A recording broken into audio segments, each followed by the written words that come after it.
उत्कल गौरव barrister Madhubabu पाखे आम आज चिर नमस्य कहीं से जो जहाँ छाड़ी देती विगत पीढ़ी विगत आम जो उत्तराधिकारी अच्छु ताको पूर्ण करने आम निश्चित भाव में प्रचेषा करूँ। ओडिया जाति ओडिया भाषा ओडिशा प्रति आम निश्चित भाव में अपूरणीय अवदान रहिबो। सी जो भाषा जाति भित्तिक राष्ट्र सृष्टि कर दे गले ताकू सुरक्षा दबा होची आमर दायित्व। तत्सहित भारत सरकार पाखे मोर एकमात्र दाबी होची तांको मरणोत्तर भारत रत्न प्रदान करा सहित ओडिशा सरकार पाखे मोर दाबी मध्य होची जो गजपति प्रथा बा पुरी श्रीमंदिर सुरक्षा पाई मधुबाबू अक्लांत परिश्रम करथिले। समस्त परिश्रम पर आज से सुरक्षित भाव में रही तांकर प्रतिमूर्ति पुरी श्रीमंदिर बड़दाण्ड रे प्रतिष्ठा करने मु राज्य सरकार पाखे निवेदन करुच्ची।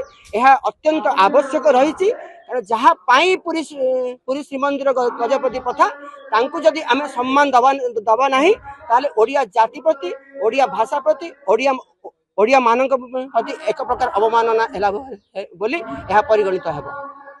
आज मधुबाबूंकर 178तम जन्मवार्षिकी आम ओडिया माटी आम जाति आम परिचय सबू तांको जो आम पाइथिलु। तेणु तांको खाली गोटे दिन मन करिया कथा नुहे, वर्ष सारा आम कृतज्ञ रहा दरकार, मन पकड़ा दरकार। एवं यही अवसर में गोटे कथा कहबी, आम ओडिया अस्मितार कथा बहुत शुणुचे गत किछि वर्ष हम। ओडिया अस्मितार कथा जदि कह मधुबाबू को छाड़िक से कथा कह पारिबनी। आगुरु मध्य आमर शरत्कर निमकर फाउंडेशन तरफ एवं आमर महांगार जनता तरफ आम परिवार तरफ आम विभिन्न जगह दाबी रखीचु जे एभलिया जड़े मनीष जे बहुत कथा कर देश जाति तांकु भारत रत्न पुरस्कार दिगलानी। ओडिया जाति निज मुंड टेकिकी एवं ओडियार जो माने आमर जो माने नेतृत्व अच्छा समस्ते ये दाबी को मिसिकी भारत सरकार पे रखा दरकार।